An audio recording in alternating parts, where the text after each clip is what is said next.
Bon, après cette journée de fou avec Yaya, les faucons, etc., on a décidé de rouler dans la capitale du pays, Riyad. Il est à peu près 21h et on entre dans cette immense capitale. C'est un véritable quadrillage cette ville, donc là on prend une ligne droite en direction du centre et après on va à l'est de la ville. Au bord de la route, là on voit des buildings absolument énormes et pour l'instant ça fait ultra moderne comme ville. Là on est quasiment au centre, on va bientôt tourner. Et on n'a pas bouchonné une seule minute. Depuis qu'on est parti en tour du monde, on a traversé des villes comme Téhéran, Bagdad. Ça circule et c'est agréable. Tiens, regarde le bâtiment là. Incroyable. C'est tout ce que j'avais à dire pour l'instant. Riyad est la capitale de l'Arabie Saoudite depuis 1932. À l'époque, elle comptait moins de 30 000 habitants. Aujourd'hui, plus de 7,5 millions de personnes y résident, soit plus de 20% de la population du pays.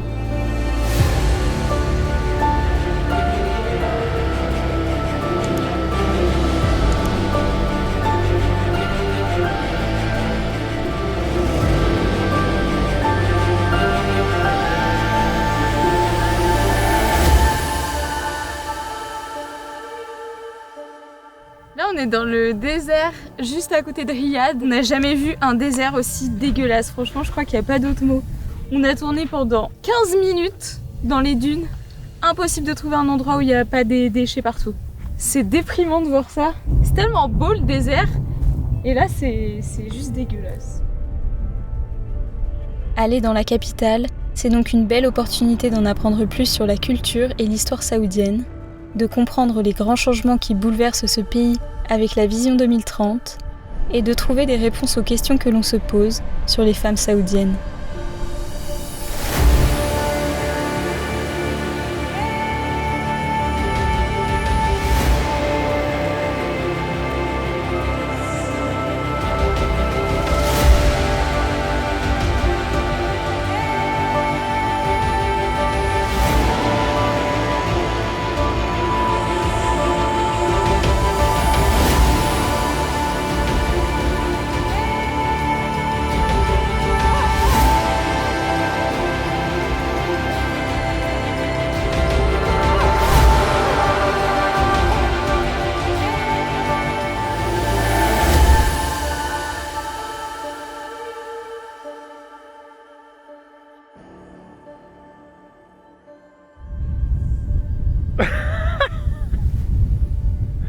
Ah bah c'est du propre.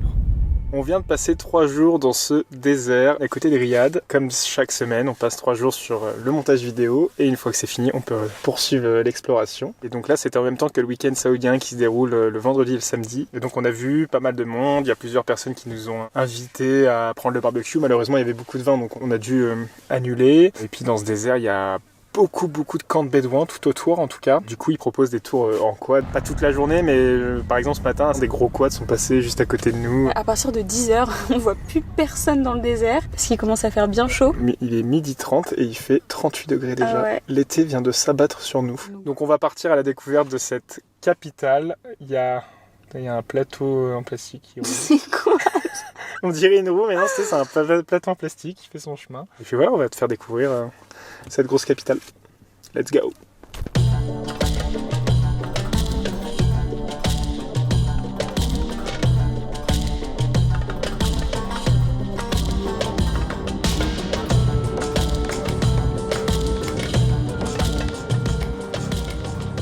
Pour la première fois hier soir, en roulant dans les rues de la ville, on a commencé à revoir des femmes qui n'étaient pas complètement voilées. Encore une fois, les capitales, c'est comme si c'était un pays dans un pays. Vous êtes nombreux à nous questionner sur les tenues des femmes en Arabie Saoudite. Donc ce qu'il faut savoir, c'est que depuis 2019, il n'est plus obligatoire de porter ni l'abaya ni le niqab. Donc l'abaya, c'est le long manteau traditionnel qui descend jusqu'aux chevilles et qui couvre aussi l'intégralité des bras. Et le niqab, c'est le voile intégral qui va venir cacher le visage à l'exception des yeux. Donc on commence à voir certaines femmes qui ne portent ni l'un ni l'autre. On en voit d'autres qui portent uniquement le hijab, donc juste le voile.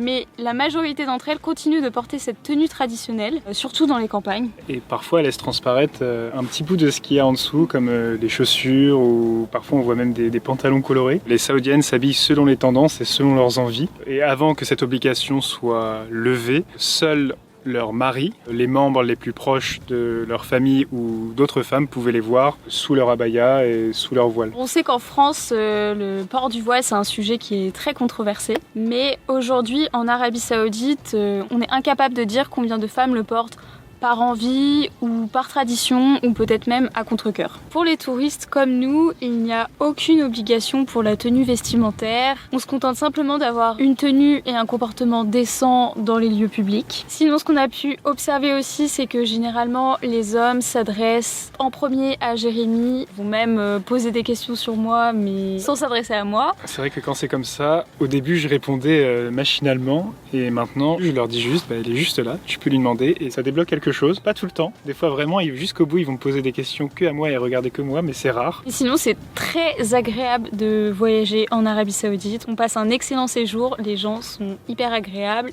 et il y a un sentiment de sécurité ici qui est génial. Ouais, Pour comprendre pourquoi cette ville située en plein désert est la capitale du royaume, nous devons nous rendre aux origines de la dynastie des Al Saoud, dans la ville historique de Diriyah. Reconstruire Diriyah, c'est ajouter de l'attractivité touristique à la capitale et raviver l'histoire du règne des Al Saoud. Hello everyone, my name is Mohammed. I'm a senior tour guide in Atreif. So this place was built 300 years ago. All of our buildings were made from mud, straw, mixed with stones. So the first Saudi state was established from this place. The royal family were living here inside the district before the Ottoman army invaded Diriyah and they destroyed the city. But after they destroyed the city, Imam Turki ibn Abdullah came and he established the second Saudi state. After that, in 1932, it was a big day for Saudi Arabia. It was the announcement of the unification of the Kingdom of Saudi Arabia by King Abdulaziz.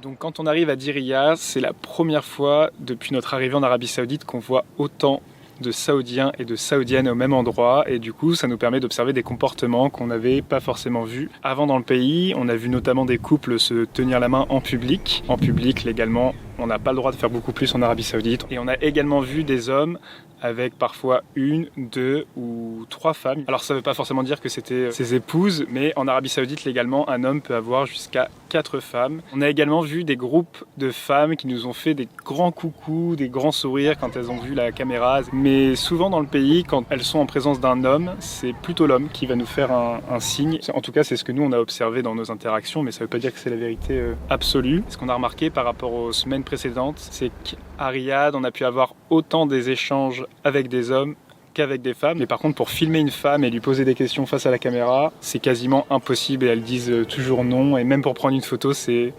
pas toujours évident.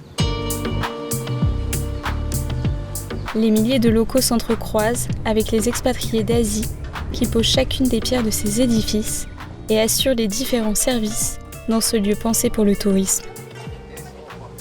Ce lieu est l'un des nombreux projets de la Vision 2030 qui comprend les giga-projets de NEOM que nous t'avions introduits dans une précédente vidéo. Tout cela a été initié en 2016 par le prince héritier Mohammed Ben Salman.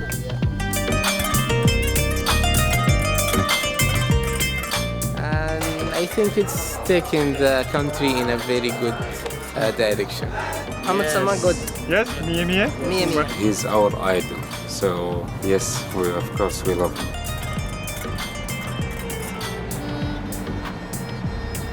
Et maintenant, on va se rendre à un événement très spécial qu'on a connu grâce à des voyageurs. Un truc a été mis en place pour accueillir les touristes. Et il y a une visite intéressante à faire, etc. Donc on va voir ça.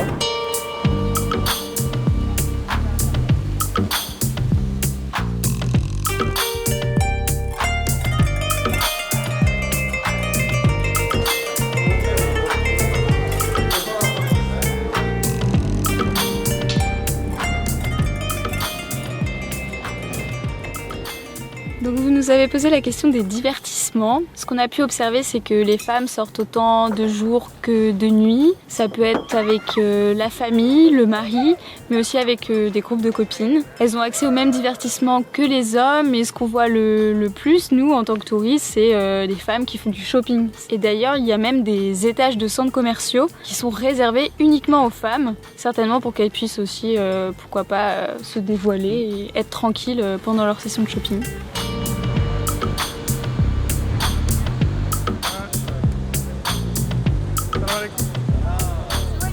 Salam alaikum. Welcome, alaikum assalam wa rahmatullahi wa barakatuh. I make Egyptian food and the Saudi food. You're from Egyptian? Yes, I'm Egyptian. Do you love your life in Saudi? Of course, long Yes? time I am here. 40 years I am here. Oh my God. I like Saudi Arabia too much. I don't like to go Egypt anymore. Thank you very much. Les guides nous ont fait faire un petit tour de marché qui était très sympa. On a vu des gens négocier des petites carafes typiques saoudiennes.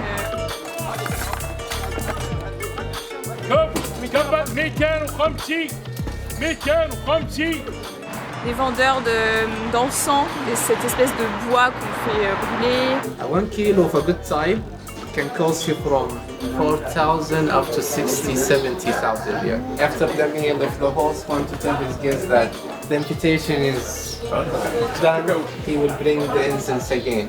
And everyone will know that. Et ensuite, on s'est dit, tous rendez-vous dans une mosquée. Donc on a fait 30 minutes de route pour Colerto et puis on va certainement visiter cette mosquée qui a l'air magnifique de l'extérieur.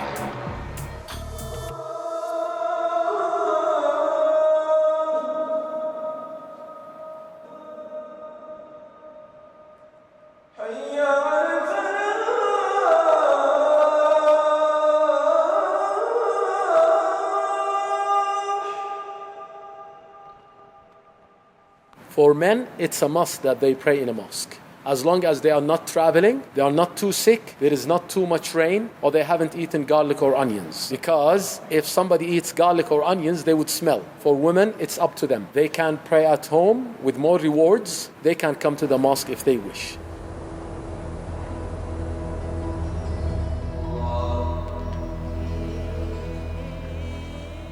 And we pray 5 times a day.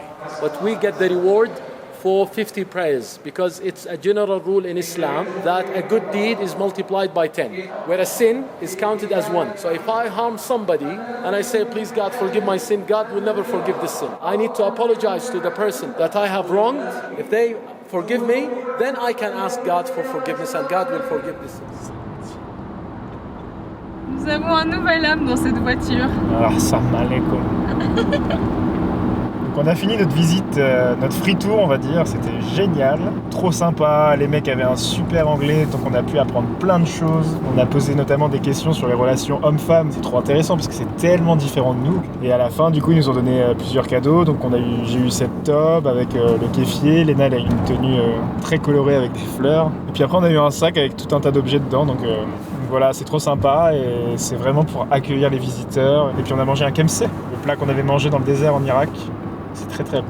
On aurait bien aimé expérimenter une rencontre séparée, les femmes avec les femmes et les hommes avec les hommes. On a plusieurs amis voyageurs qui ont pu vivre cette expérience, notamment lors des repas. Par exemple, tu es invité dans une famille et donc les hommes vont manger dans une pièce et les femmes vont manger dans une pièce séparément. Moi, c'est vrai que j'ai toujours été invitée du côté des hommes et j'ai pas pu rencontrer les femmes. J'ai pas pu leur poser mes questions. Donc ouais, ça c'est un petit regret de ce voyage, mais ça arrivera peut-être dans d'autres pays.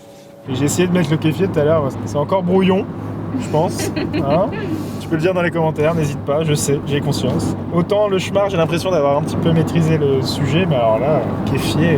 Moi je me tâche tout le temps quand je mange, donc la tobe blanche à mon avis, je vais la mettre au placard, ce sera plus safe. Donc ça c'est le kéfier, et au-dessus il y a le agal. L'anneau noir. Le petit bonnet en dessous. J'ai le petit bonnet aussi en dessous. Et puis voilà, on a commencé aujourd'hui à rencontrer un petit peu des gens, ça fait du bien. Et en fait, ils sont trop cool, j'ai l'impression qu'ils aiment beaucoup la caméra et ça les fait rire. Et quand tu interroges les gens, tu voyages. C'est un exercice qui est pas simple au début, mais on commence vraiment à l'apprécier. Parce que les gens, ils reçoivent la caméra avec bienveillance et même avec humour, donc c'est trop cool. Et puis voilà, tu sens qu'ils adorent recevoir les visiteurs. This is a part of the Arabic culture. Wherever you go in Middle East, people here love guests. C'est hyper appréciable. Parce que nous on demande que ça, de découvrir tous ces pays, ça sert à rien d'être dans le jugement. Au contraire, dans la curiosité, c'est là où tu apprends le plus de choses.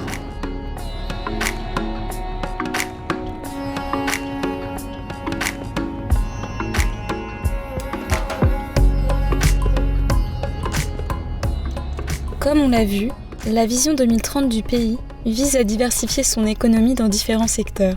Ici, il s'agit du monde des affaires, avec notamment le projet du quartier financier du roi Abdallah.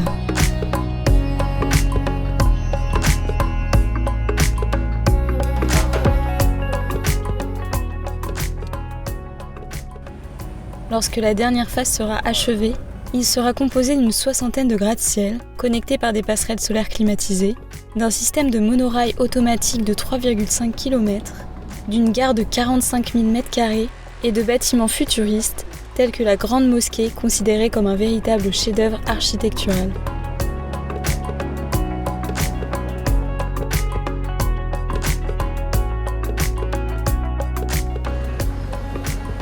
Le projet s'étale sur 1,5 million de mètres carrés et devrait coûter environ 8 milliards d'euros. L'objectif est d'y centraliser le monde des affaires riadien. Cependant, à ce jour, alors que la majorité des bâtiments a été achevée, la plupart des locaux demeurent vides. Et on continue à voir des centaines d'étrangers, des Indiens, des Népalais, des Bangladais. C'est incroyable le nombre d'étrangers qui travaillent ici et ça va faire que croître. I'm from the Philippines. I'm from Bangladesh. Pakistan. Sri Lanka. I want to collect some money and future my family. More than 15 years there. My family, my life. Step up. Then I love. And also King Salman.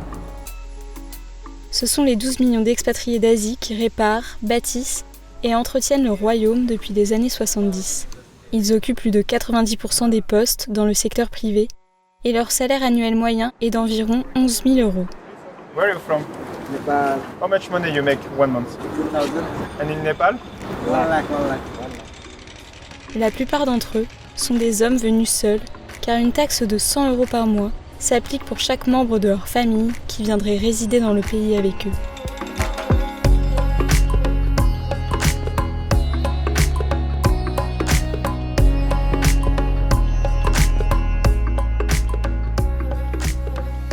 Il y a quelques années, dans un souci d'éthique ou d'image, de nombreuses entreprises internationales refusaient de s'installer ici. Elles dénonçaient les inégalités hommes-femmes et les règles qui auraient été imposées à leurs propres employés. Mais comme on l'a vu, ces dernières années, les lois changent et les avantages octroyés aux expatriés d'Occident se multiplient. Yeah, you work in here? Yes, we work in Saudi payments. And it's a nice place to work here? Yeah, so hot here. And we can't stay outside in August. Nice to meet you. Nice to meet you. Bye-bye.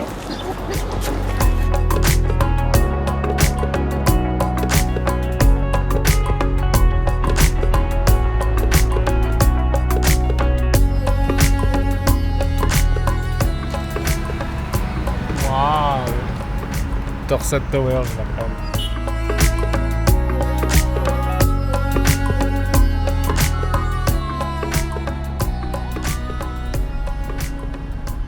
Maintenant, on va évoquer la question de l'égalité homme-femme en Arabie Saoudite. Donc les hommes et les femmes n'ont pas les mêmes droits, ni les mêmes devoirs, et cela est valable dans de nombreux domaines, puisqu'en fait la loi nationale saoudienne est basée sur l'interprétation de la charia, qui est la loi islamique, et d'ailleurs, à ce jour, le pays n'a pas encore de code pénal écrit. Donc pour donner une idée de la situation actuelle du pays, on va t'énumérer quelques lois qui ont été promulguées ces dernières années en faveur des femmes et qui ont conduit à de grands changements au sein de la société saoudienne. En 2017, les femmes ont obtenu le droit de conduire et d'aller dans les stades. Et d'ailleurs, la même année, le cinéma et les concerts ont été autorisés sur le territoire. Et il y a eu également une autre loi en 2017 qui autorisait les femmes à accéder aux services gouvernementaux tels que l'éducation ou les services de soins par exemple, sans l'accord d'un tuteur. En Arabie Saoudite, il y a un système de tutelle. Chaque femme a un tuteur, donc quand elles ne sont pas mariées, c'est leur père. Si elles sont mariées, c'est leur mari. Et elles vont devoir leur demander, pour beaucoup de choses de la vie courante, leur autorisation, comme par exemple l'autorisation d'ouvrir une entreprise. Et c'est là qu'en 2018, une nouvelle loi est promulguée autorisant les femmes à ouvrir une entreprise sans l'autorisation d'un tuteur. Et en 2019, les femmes ont obtenu l'autorisation d'avoir un passeport et de voyager, encore une fois sans l'autorisation d'un tuteur. Et également très récemment, en 2021, les femmes seules, divorcées ou veuves, ont obtenu le droit de vivre de manière indépendante sans l'autorisation d'un tuteur. Ces 10 dernières années, il y a eu d'autres lois qui ont changé la société saoudienne. D'ailleurs, aujourd'hui, il y a plus de 40% des femmes saoudiennes qui ont un travail et la plupart des entreprises sont mixtes. Et ces lois ont énormément diminué la ségrégation hommes-femmes au sein du pays. Cependant, nous, pendant notre voyage, on a pu voir qu'il y avait encore des lieux qui étaient non mixtes, on va dire, comme par exemple les salons de beauté, les salons de coiffure, les salles de sport, les lieux en fait où elles ont besoin de se découvrir. Il y a également une spécificité pour les restaurants. T'as la section pour les personnes seules, mais ça concerne que les hommes en fait, et la section famille, donc à partir du moment où il y a une femme, faut venir dans la section famille et les vitres elles sont teintées, personne ne peut voir de l'extérieur. En général, il y a même des petites pièces privées pour chaque famille en fait. Ça fait plein de petites box comme ça, séparées par des parois. Et ouais, normalement tu peux fermer le rideau et être complètement dans une espèce de petite bulle. Et même si les lois ont changé, bien évidemment, le changement n'est pas immédiat et il y a des traditions qui sont là depuis des décennies, depuis des siècles. Et donc peut-être que pour voir un changement opérer au sein du pays, ça va prendre plusieurs décennies, plusieurs années. Tout cela intervient également dans la logique de la vision 2030 qui vise à diversifier l'économie du pays, puisqu'après la Covid-19, il y a des millions d'expatriés asiatiques qui étaient rentrés chez eux, donc il y avait un manque de travailleurs. Et donc toutes ces lois ont permis de mettre les femmes saoudiennes sur le marché et donc de combler ce vide. Let's go! Ça fait plusieurs jours qu'on voit de loin des grands faisceaux bleus qui vont dans le ciel. Et en fait, ça vient d'ici.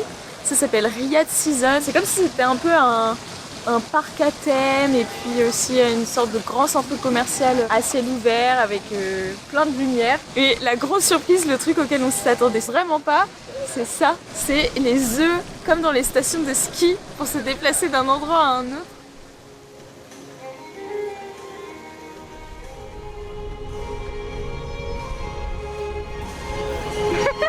Comment tu te tiens? Tu te tiens comme un serveur? Puis-je vous servir?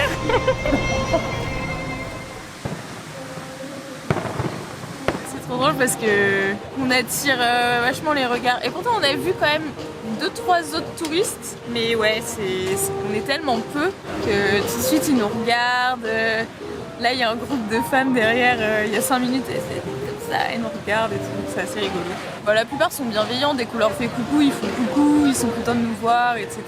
Et puis il y en a d'autres qui restent un petit peu plus froids et distants, mais on nous souhaite la bienvenue. Non, c'est chouette. Et pour conclure sur cette vidéo, on voulait vraiment insister sur cette notion de préjugés, de jugement ou de stéréotypes par quelque chose qui nous a été renvoyé dans différents pays tels que l'Irak, l'Iran et très récemment l'Arabie Saoudite. On nous a dit ça va, vos proches sont en sécurité en France, il y a énormément de manifestations. On a vu il y a un certain temps les gilets jaunes, maintenant on voit des voitures qui brûlent. On s'imagine que votre pays est dangereux, qu'il est à feu et à sang, et toi qui nous regardes, tu sais très bien que ça n'est pas le cas. Nous on vivait en Île-de-France au moment où il y a eu les gilets jaunes, on n'en a jamais vu la couleur. Je trouve que c'est un excellent exemple de là où peut te conduire une généralité quand tu te bases uniquement sur une information médiatique, puisqu'on sait bien, les médias c'est 95% de négatif, mais la réalité ce n'est pas 95% de négatif. Par exemple, tout le monde a entendu parler des guerres en Irak, tout le monde a entendu parler des manifestations en Iran, mais qui a déjà entendu à la télé à quel point les gens étaient accueillants dans ces deux pays, à quel point les gens s'entraidaient quotidiennement pour tout et n'importe quoi dans ces pays. Nous, on n'a jamais entendu ça avant de partir et ça a été une vraie découverte, on est tombé de haut. Parce que quand on se base sur les médias, on pense qu'au négatif. Et ça fait peur.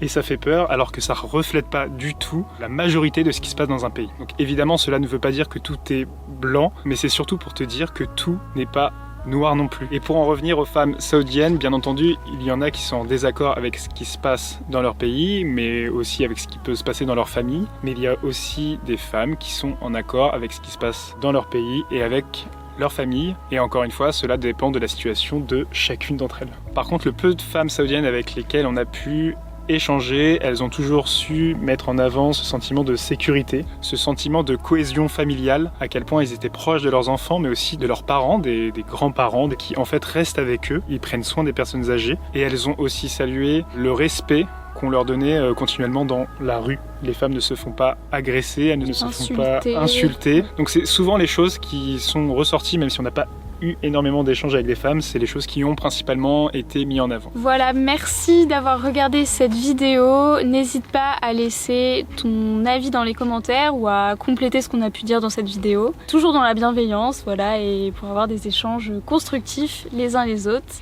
Et nous, on te dit à bientôt.